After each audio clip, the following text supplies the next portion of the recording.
I've got a stick, I've got a stick, I've got a stick to walk with. The magic pudding. Any Australian who doesn't know it had a deprived childhood.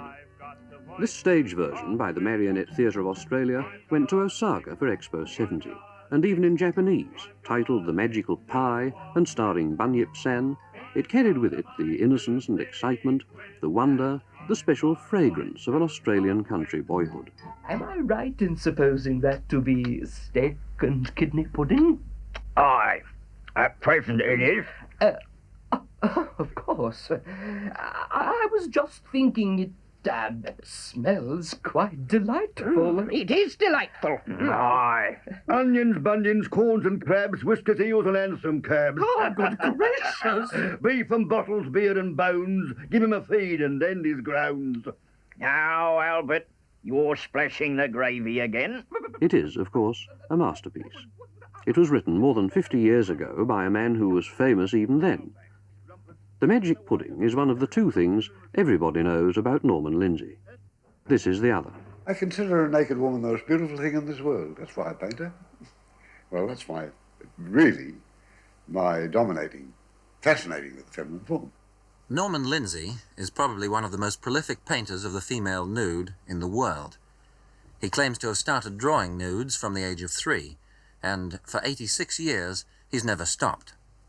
But in recent years, he's realized that time is short and has tended to become something of a recluse, isolating himself on his big, rambling old property at Springwood in the bush about 50 miles from Sydney. He's had the house for 50 years or more, and whereas once it echoed with the voices of famous, fashionable and beautiful people, and was the subject of rumors of wild and uninhibited parties, now it stands quiet and lonely, overgrown with grass and weed, the statues mute reminders of once brighter days. But inside, Norman Lindsay continues working alone. He is presently preparing a series of pen and ink drawings for publication, and to do it he often goes for weeks with hardly any contact with other human beings. I asked him why he chose this rather ascetic way of life. I had a very active life up to the 20s, through the 20s. I spent a year in America, I've spent a year in England. I've stayed in all the other countries.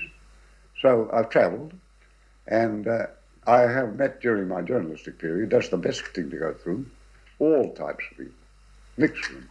You do that in journalism. But as far as your present situation is concerned, over the past several years, you prefer this virtual permanent isolation. I like it, I prefer it, and I only want to meet my friends. Now, although there might have been slight changes in your style, there certainly hasn't been much of a change in the central theme of yours, the nude woman. Why have you stuck so consistently to this theme in your paintings? Man and woman are, after all, the whole problem of as far as a conscious problem of life. But your emotional state of mind dictates these things. From the smallest boy, I was fascinated with women. I consider a naked woman the most beautiful thing in this world. That's why I paint her. Well, that's really my dominating, fascinating with the feminine form. But behind that, women are the creators of life. Man is only its instrument. And women carry Shakespeare. Now, you say that your paintings are of women because women are the bringers of life, and yet you don't ever seem to portray motherhood. It's more of an aggressive sexuality that you portray in the paintings of women. Why is this? I think in terms of lovers, not mother, not. Well, now for men, the men I admire are the men of action. All my men, you'll find, are either sailors, soldiers, or adventurers. That's where my admiration for men comes in. But for women, I devote all my love for beauty. I'll never stop working. If I stop working, boredom overtakes me. I can become my own greatest bore.